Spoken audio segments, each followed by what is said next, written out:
Xbox president says studio closures were made to keep business healthy for the long term. This is Chris Scullion at VGC. Xbox president Sarah Bond has spoken more about the company's decision to close 4 Bethesda studios earlier this week. It was revealed on Tuesday that Xbox was shutting down 4 studios: Redfall developer Arcane Austin, Hi-Fi Rush developer Tango Gameworks, Mighty Doom developer Alpha Dog, and support studio Roundhouse Games. In an interview held at the Bloomberg Tech Conference in San Francisco on Thursday, Bond was asked by Bloomberg's Dina Bass how players should be expected to understand these closures. Bond replied that the closures were the outcome of a longer-term commitment to ensure the health of the business. Quote, "It's always extraordinarily hard when you have to make decisions like that," Bond said, before referring to earlier comments she made about the industry being flat last year despite a slew of high-quality game releases. Quote, "I'll go back to what I was saying about the industry. And when we look at those fundamental trends, we feel a deep responsibility to ensure that the games we make, the devices we build, the services that we offer are there through moments, even when the industry isn't growing and you're through a time of transition. And the news we announced earlier this week is an outcome of that and our commitment to make sure that the business is healthy for the long term," end quote.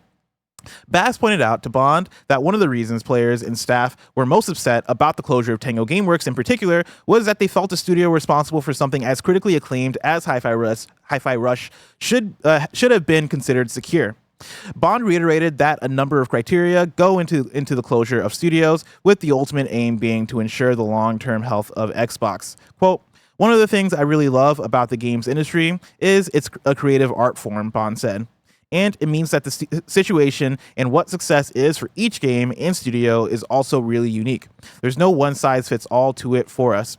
And so we look at each studio, each game team, and we look at a whole variety of factors when we're faced with making decisions and trade-offs like that. But it all comes back to our long-term commitment to the games we create, the devices we build, the services, and ensuring that we're setting ourselves up to be able to deliver on those promises, end quote. Tim, this video was circulating yesterday. Brutal. Everybody was tearing it apart. I actually didn't watch it until this morning because I knew what it was going to be, right? I started like the first 10 seconds and I'm like, I don't know if I have it in me to watch this whole thing. Dude, it's bad. Like, there's no way to put it besides it's brutal as hell, man. To see Sarah answer the question the way she does, which is not answering it at all, while there's a giant chart behind her showing the revenue growth of Xbox. It's really bad. Like, whoever... It's Curb Your Enthusiasm levels. Man. It's oh, my Lord. And look, at the end of the day, this is the type of business shit that it's like they're talking to Bloomberg about business, and this is how business people talk about businesses. That sucks, man. It sucks that this is where we're at. That, like, it sucks that these are kind of the first words said from the executive level of Xbox about the situation going on right now in interview fashion. And then you hear it, and it's just disappointing. I don't know what I would have expected. I don't know what she could have said or anything. That's the tough thing about it, is that I don't know if there's anything she could have said. I think the fact that her statement was so nothing, right? Like, there's not much being said at all. You know, I think it's bad. I think even if she found some more concrete thing to say, I still don't think you satisfy people, right? Because people are just generally angry for good reason. They're warranted to be angry. And watching that video this morning, I think for us as people who talk all the time, as people who are on camera all the time, there have been plenty of things that I've said into a microphone where I'm like, man, I was nervous and I said nothing, right? Or like, straight up. I felt put on the spot and I said nothing. Again, not an excuse for somebody who's at the executive level and has saying these decisions and should come better prepared for something like this. But that video very much came off as, ooh, Sarah Bond knows that people are fucking mad right now, and that her and her team, Phil, Matt Booty, are in hot water right now, and like people are looking to tear you apart. Oh, for sure. Like, people are looking for that. People looking back at all their past tweets, every past interview they've had, and like taking words they said that they seem to completely contradict in the actions that they've had, even right here saying during this, like, to end her answer here, but it all comes back to our long-term commitment to the games we create. What is that? What is that long-term commitment? Yeah, exactly. What is the long-term commitment when it's a Redfall? The action that you just made seems like it is the exact opposite of what we think about as a long-term commitment. Oh, they just put out games. oh man, they're pitching games that would be the long-term commitment to what their next thing would be, and we're not letting them do that because they happen to be in this place where, oh, you're not going to release a game in the next 4 years. Well, we got to cut somebody. It's going to be you guys that just put out games, even though one of them was so very highly acclaimed and like a very important game for us.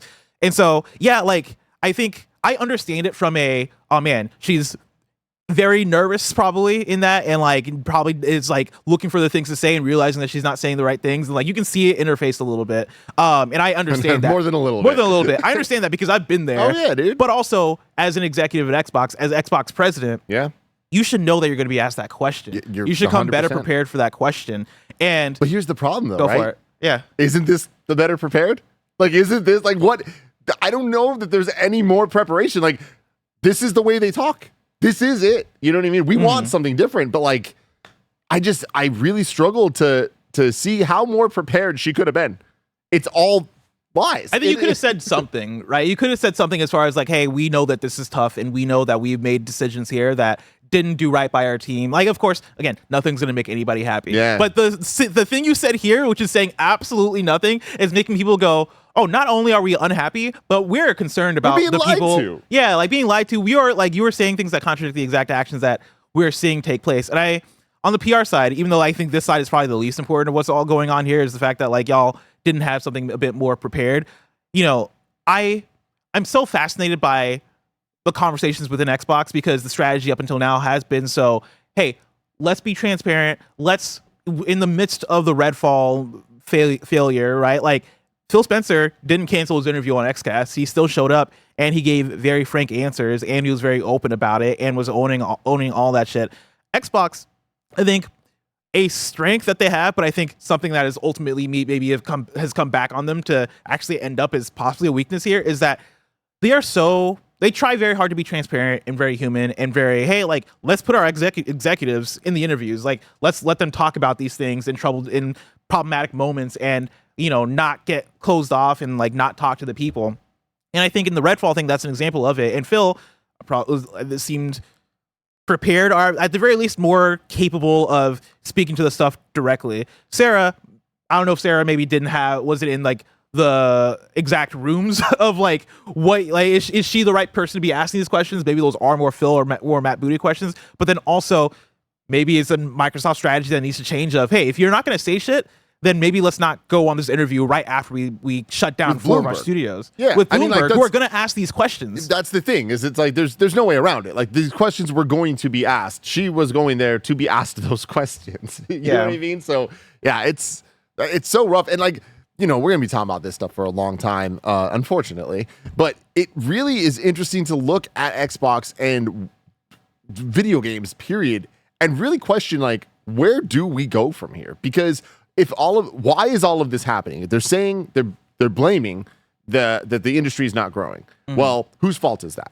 And then also the decisions made for things like Game Pass. I wonder when we're gonna actually hear what the actual ramifications of Game Pass itself are, because we've talked about it for years now. When you say here, like, are you saying from them or just in general? Yeah, from them, or seeing a major shift with it, of them either giving up on it or changing it dramatically enough so that it's like the moment that they come out and they're like, Call of Duty's not on Game Pass, that's going to be a tough pill to swallow for people. And that's going to be I think, major putting their foot down of like, hey, the strategy's changing. Mm-hmm. Like, Game Pass is not working the way that we bet on it working. Yeah. Yeah. Like, I think in this conversation, right, like, I am trying to shoot some bail for Sarah Bond a little bit in terms of like, hey, the better decision probably would not be to show up, period, or like, obviously she's nervous and all this stuff. I'm putting this all front and forward first because I'm about to I don't understand what's going on there, right? Like, that's the only level of positivity or only level of like, hey, like, like, aside from that, I think that, you know, Greg had the episode with Paris and Gary a few days ago of Gamescast where they talked about, has Xbox lost your trust and yada yada, and like they go around about it. I think they had a really good discussion about it. I'm at the point of this where I think just the Xbox and Microsoft machine is broken entirely, and I don't know if there's any salvaging it, right? And like, I'm somebody who, I root for Xbox. I think all of us like have sat down here week after week, year after year, and go, oh man, this Game Pass thing seems like it's gonna work out. Oh man, Xbox Play Anywhere seems like it's exciting. Man, they are building something here, right? And like there are critiques that we put out there. I'm somebody who's scared of acquisition. I've always been scared of consolidation, all this shit, right? But like within all of that, I think we all have taken the position of trying to root for the underdog or root for like, hey, we want more competition. We want better games from Xbox because when everybody's able to put out great games, everybody wins. I am at the point with all of this where I'm like, I don't know where we go. I don't know where Xbox goes. I don't know if you can win, because if we're saying that from the top down, Microsoft is applying more scrutiny after this Activision thing and going, hey, we need to like get those numbers up. We need to do these things. A studio that just put out Hi-Fi Rush is getting shut down after something that should be the crown jewel of what you've been building towards. Hi-Fi Rush, one of the most exciting Xbox games in a decade, in my opinion, right?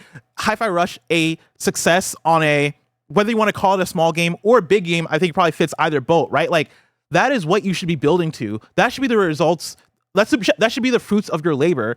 And when you shut down that studio, I don't know what Xbox is anymore, right? I don't know what the benefits of Game Pass or the benefits of anything that you're building here is anymore. I don't know like what the thing I need to root for is. Because if the conversation is just that, hey, yeah, the whole point of Xbox is to make more money, which it is, obviously it's a business, and they do that by buying Call of Duty, and we're putting all this weight into Call of Duty to carry Xbox and to like turn it into a success. Tim, does that excite you? Like, do you get excited about Call of Duty on Xbox? I mean, I don't personally, but like as a win for Xbox, I do get excited about that. But as a fan, like, do you think fans look at Call of Duty as an Xbox owned thing? Like, not me and you talking about the business of Xbox and Xbox getting more numbers or higher numbers. Fans, like people who play the games, is there anything about when you look forward to the Xbox showcase and they're like, oh yeah, our direct is going to be a Call of Duty thing? Does that excite you? I mean, we talked about this a couple days ago. It potentially does. And I'm being very optimistic here. Yeah. This is, I think, a weird time to be optimistic about Xbox and their decisions and everything. But I do think that in a perfect world that we want to be clear are not in here, that Xbox treating Call of Duty like it's the most important thing in the world to them and really putting something in there to make it a special experience and not just the way that we look at Call of Duty of like, oh, it's another one, but instead to treat it like PlayStation treats Last of Us or something. And I know there's a lot of differences there, but in the sense of them owning it and then being like, this is ours. And we're going to make sure that we don't put out a dud one, that everyone is a banger. You know what I mean?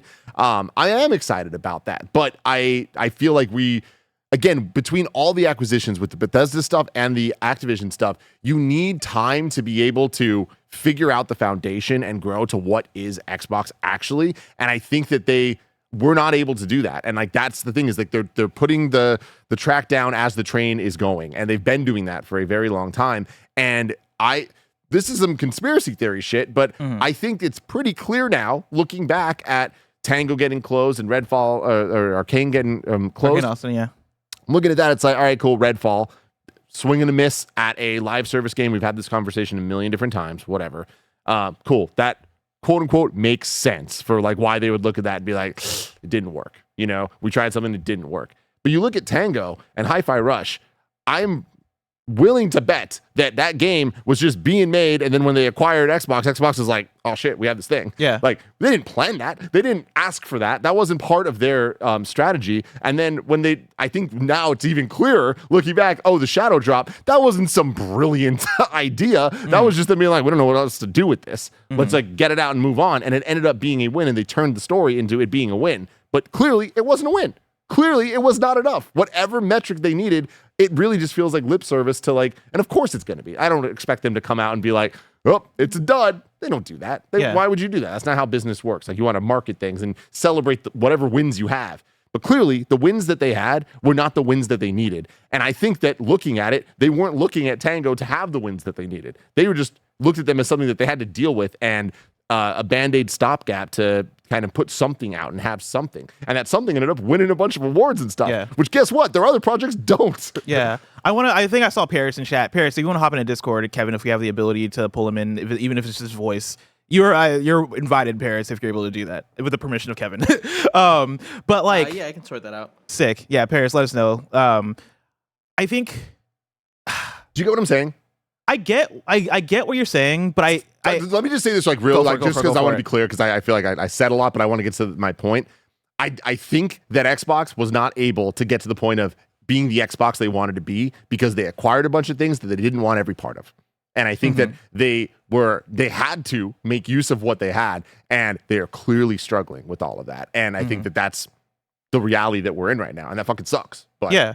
But that's also their fault, right? 100%. They're the ones that acquired these studios. And I think the thing with the Hi-Fi Rush thing, the only thing I would say to that would be that like they've had a year to sit on it, right? Like you've seen what Hi-Fi Rush has been able to do over the course of a year and a few months now. You've ported it to PlayStation, right? Like you've been able to sit with the success of it. And I think in that time, as Xbox leadership, even if the plan wasn't Hi-Fi Rush, you should look at that and go, oh, how do we foster more of this? And if Hi-Fi Rush isn't a success, and like isn't a success to Xbox, which I don't believe, it seems like it is a success. See, but that's my thing. That's my point. Is I think that clearly it's not. Yeah, and I think that we can say it is all we want, but clearly it's not. If we're saying clearly it is not a success to Xbox, then this whole thing is fucked, right? Like that's because that just means Call of Duty is what you're relying on for success, and that is a bad strategy. And if you're relying if it's Call of Duty and Starfield and like whatever the biggest. Like if you're not making the top tier amount of money for our company,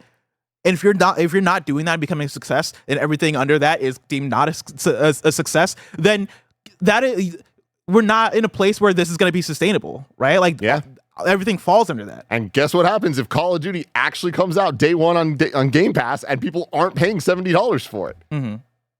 I don't know, man. It scares me. I'm gonna pull in some super chats. I believe Paris is on. Paris, are you there? Yep. I am here, shit. Just not on camera. Hell yeah. This episode's brought to you by Aura Frames. Looking for the perfect gift to celebrate the moms in your life? Aura Frames are beautiful Wi-Fi connected digital picture frames that allow you to share and display unlimited photos. It's super easy to upload and share photos via the Aura app, and if you're giving an Aura as a gift, you can even personalize the frame with preloaded photos and memories. Greg, Kevin, and a ton of people here at Kind of Funny are obsessed with their Aura frames. It takes about 2 minutes to set up a frame using the Aura app. You can add unlimited photos and videos and invite as many people as you want to a frame. Aura displays photos in true color and automatically adjusts for the light level of the room. At night, when you turn off the lights, your frame also turns off to save energy. From grandmothers to new mothers, aunts, and even the friends in your life, every mom would love an Aura frame. Right now, Aura has a great deal for Mother's Day. Listeners can save on the perfect gift by visiting auraframes.com to get $30 off plus free shipping on their best-selling frame. That's auraframes.com and use code KINDOFFUNNY at checkout to save. Terms and conditions apply. This episode's brought to you by Shady Rays. Get ready for the season ahead with quality shades built to last. Our friends at Shady Rays have you covered with premium polarized shades that won't break the bank. Shady Rays is an independent sunglasses company that offers an unrivaled product that's just as good as any expensive pair we've worn. Durable frames and world-class optics for all outdoor adventures. With an extensive array of styles and colors, you're bound to find the perfect pair of Shady Rays sunglasses. Y'all know I've been outside in the sun playing a lot of Pokemon Go, and it's such a great experience wearing Shady Rays when I am out and about looking dope. That's not all. Shady Rays offers the most insane protection in all of eyewear. Every pair of sunglasses is backed by lost or broken replacements. If you lose or break a pair, even on day one, they told us they will send you a brand new pair, no questions asked. Exclusively for you, Shady Rays is giving out their best deal of the season. Head to shadyrays.com and use code KF20 for $20 off each pair of polarized sunglasses. Try for yourself the shades rated 5 stars by over 300,000 people. This episode's brought to you by BetterHelp. We all carry around different stressors, big and small. I'm currently planning a wedding, so I know all about that. But when we keep them bottled up, it can start to affect us negatively. Therapy helps you find your strengths so you can ditch the extreme resolutions and make changes that really stick. You can get out of your negative thought cycles and find some mental and emotional peace, and it can give you the tools to find more balance in your life so you can keep supporting others without leaving yourself behind. Some of my best friends use BetterHelp and love how helpful it can be for learning positive coping skills and how to set boundaries. It empowers you to be the best version of yourself, and it isn't just for those who've experienced major trauma. If you're thinking of starting therapy, give BetterHelp a try. It's entirely online, designed to be convenient, flexible, and suited to your schedule. Just fill out a brief questionnaire to get matched with a licensed therapist and switch therapist at any time for no additional charge. Celebrate the progress you've already made. Visit BetterHelp.com/kindafunny today to get 10% off your first month. That's BetterHelp, HELP.com/kindafunny. Paris, you've been listening to the conversation. What are your thoughts on so far what we've talked about? And then also, I want to hear your response to the Sarah Bond quote from yesterday. I think your overall thoughts have been pretty spot on, because it really comes down to the mixed messaging that we've seen over the past few years from leadership. It truly makes you wonder, as we go into this showcase, what is the strategy? Where are we headed with Xbox? It seems like it has been nothing but bad news from Xbox since they acquired Activision. And obviously there's clearly additional pressure on them because you just spent tens of billions of dollars in these acquisitions. We get it, but your core messaging has been over the past few years about we're acquiring these studios, and not protecting them is probably the wrong word to use here, but to allow them to explore their creative freedom.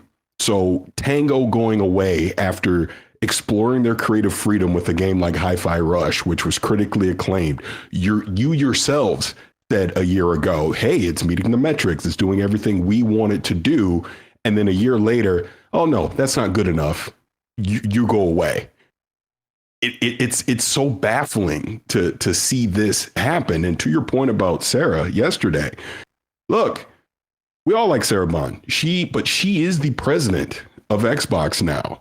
So these decisions that have been made, sure, Matt Booty may have been the one executing them, but it went across her desk at some point. She had to have some say in the approval process of this happening. So I get the Bloomberg interview was probably scheduled weeks ago, but you knew that question was coming. You knew it was coming. So for that non-answer to happen it does more harm than good. You already have people that are doubting where Xbox is headed. You then give the message of basically shit happens. That's what I heard in that message. So, I mean, they got a lot of work to do, because leading into this showcase, and I talked about this, myself, but I look at the showcase and I think about the hardcore fans that are going to spend their own money to fly from around the world to come to Los Angeles to sit in that crowd for that showcase. They are in the know of what's going on. They clearly pay attention to what's happening. How can you show, I don't know, Gears or Perfect Dark or Fable or whatever and talk about how great the future of this looks when a game that just a year ago we were all celebrating, you close the entire studio? There needs to be definitive answers coming from leadership, from Phil on down. They need to be very definitive about, here is the direction that we're going. And when I say definitive, if it's bad news, it's bad news. But just at this point, rip the Band-Aid off. We got to stop the half measures of what Xbox has been telling us. Just tell us this. If we're going third party, we're going third party. If Game Pass is going away, Game Pass is going away. I mean, Sarah kind of said it's not yesterday, but let's be definitive about that. Let people know, because I can't imagine working at one of these studios at Xbox Game Studios right now and feeling good about my position. I mean, I can't. How could you? To your point of us looking forward to the Xbox showcase and some repairing having to be done by the time we get there. My question about that, and my question about, how does Xbox turn around, I guess, perception by the time we get there, which I don't even know if it's possible. What is your reaction, Paris, to when we get to the Xbox showcase and we see a game that we would probably put in the same bucket as a Hi-Fi Rush? We see something that is, oh man, this is a cool, unique, fun-looking game, but it's not a Halo Infinite, or it's not or let me just say it's not a Halo, or it's not a Call of Duty, or it's not something that looks like it is the cream of the crop in terms of what it's bringing in to financials. Because for me, if I see a trailer for something that I'll put in that Hi-Fi Rush bucket type of game, which for me is like the most exciting thing, something different, something cool, something like that doesn't have to be the biggest thing ever, I usually get excited for that. I think I'm going to look at that during the showcase and go, ooh, well, are you being forced? Do you want to do this kind of game? Is this studio going to get shut down after this? Do you think that that's going to be the perception for most people at this point watching the Xbox Showcase who are, let's say, in the room, right? Like, Yeah. How do you feel about that? Yeah, I think you're spot on again. I think that's the whole point. There's going to be doubt. I can give you two great examples of this. Let's say whatever Double Fine is working on, they show it at the showcase. I'm going to look at that and go, man, that looks cool. We know it's coming from Tim Schafer. I hope it's enough. God, I hope it sells enough. That's going to be the thought in my head. I'd give you another game they showed last year, South of Midnight, coming from Compulsion. I'm going to look at, like, let's say they actually show gameplay this year. I go, man, I hope this works. I hope people buy into this. I hope this is successful enough that Compulsion can continue to make these type of games. Because the scary part about it is it's no longer about the critical acclaim. It's about the bottom line of the metrics that you're hitting. You have to hit a certain metric or you risk your team, your studio, your IP going away. That's the message that I've gotten over the past few days. And this is why I'm saying they need to be definitive that this is not the case, because that's what people are going to think. Yeah. I still stand by. I think that Hi-Fi Rush, I think that you got to look at the projects that Xbox themselves from the ground up greenlit and wanted to make versus the things that the projects they just acquired on. So I do think that there is a difference between something like South of Midnight and Hi-Fi Rush just based on where they're at. I also think, though, that their commitment to Game Pass and the way that money is made and the fact that they're now telling us they're not making the money. They're saying that the industry is not growing the way that they needed to, so it's not working. I do feel like then that's a whole new reason for these things for us to be concerned about the games when we see them. But I feel like, Paris, do you think that Call of Duty ends up being on Game Pass day one? It has to be. And if it is, do you think that they're totally fucked? I don't know. But it has to be. You can't, because I was talking about this the other day. You have one of two options. Either Call of Duty is there day one or you get rid of Game Pass. You can't half measure it. This is my point. The messaging that you have told us, all of your first party lineup will be there day one in Game Pass. You can now not say, well, guess what? Call of Duty makes too much money and we can't afford that. So that one isn't going to be there, but everything else is. Now what's next? Is Perfect Dark not going to be there? Is Gear 6 not going to be there? Now we have to question every new game that comes out if it will be a part of Game Pass. So it's all or nothing. It really is. So it sounds like they're just going to push forward with this, that everything will be there day one, and they're going to obviously double down on Game Pass. Is that a price increase? We don't know. We'll obviously see. But they're at a crossroads with that subscription service. I've clearly been a fan of it, and I see the potential of it. But the whole reason Game Pass would work is quality gains consistently. And that's been the problem the past few years, and that's why growth is stagnated. If they can't get that cadence going consistently, then Game Pass will never work. And you do need a game like a Call of Duty to be in it to get people to incentivize to want to subscribe to it. It's interesting, though. I mean, obviously, I agree with you of like you need the consistent good games, but like the thing of for it to work, quote unquote, like for it to work, it needs to be making money to be able to sustain these games, right? And I feel like that's the thing that forever we've been like, but how is this working? How are they going to offer all of their first party titles on this thing when we know the financials of how it works? It's simple math. Like we see it out there. You either pay $70 for a game or you pay for the subscription fee per month that is nowhere near that amount of money. And at a certain point, it makes sense based on the type of games they're making. But then when we also know that they're making the deals out there for third-party games, for some of the indie titles out there. But then now Xbox acquired so many studios, so all of a sudden, it's no longer just, here's a handful of Xbox first-party games that are day and date. It's, hey, here's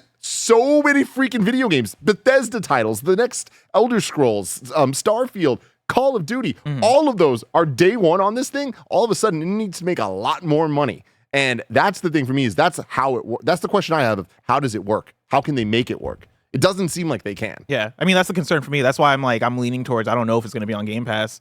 The reports we've gotten recently this last week is that they're still trying to figure out, they're still considering all the options.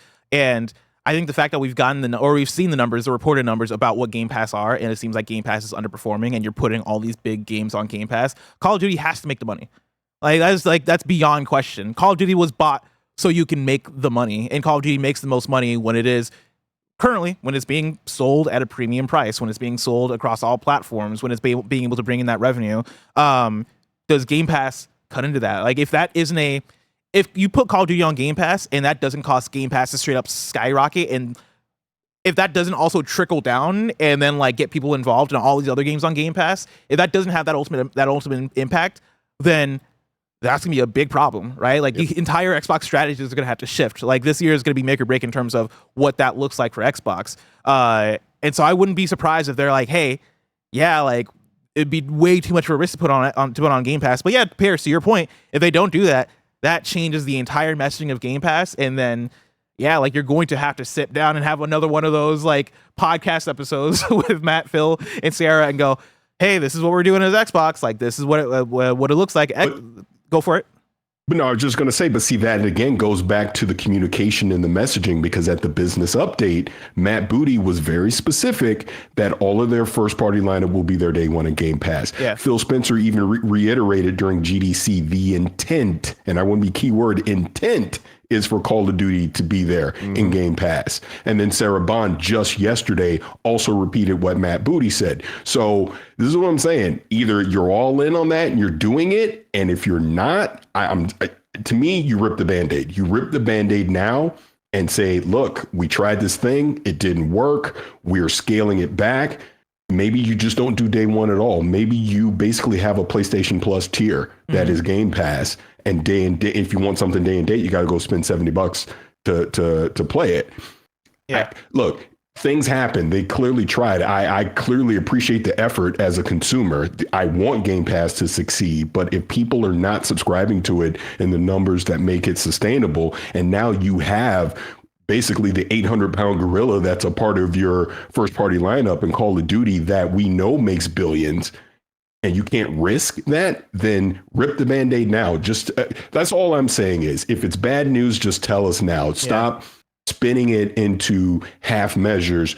Just go all in either way that you need to do. That's all I'm saying. Yeah, I think super chats are in a similar vein, split about the whole Game Pass thing. Barista Brain writes in and says, is this the end of subscription gaming? Chasselet writes in and says, Game Pass VIP tier with $60 games, and then the VVIP tier with $70 games. And then also Guitar Hero Arrow says, will this cast a pal over Xbox's June showcase, right? Like I think a lot of people are on the same wavelength as far as what does this do to the entire strategy that's been presented. And so Paris, before we move on to the next thing, do you have any final thoughts on this whole situation? Like I said, I'm just very interested to see what the messaging is going to look like for this showcase, because I think this is a crossroads moment for them on where Xbox is headed as a brand. So next 30 days are going to be very interesting.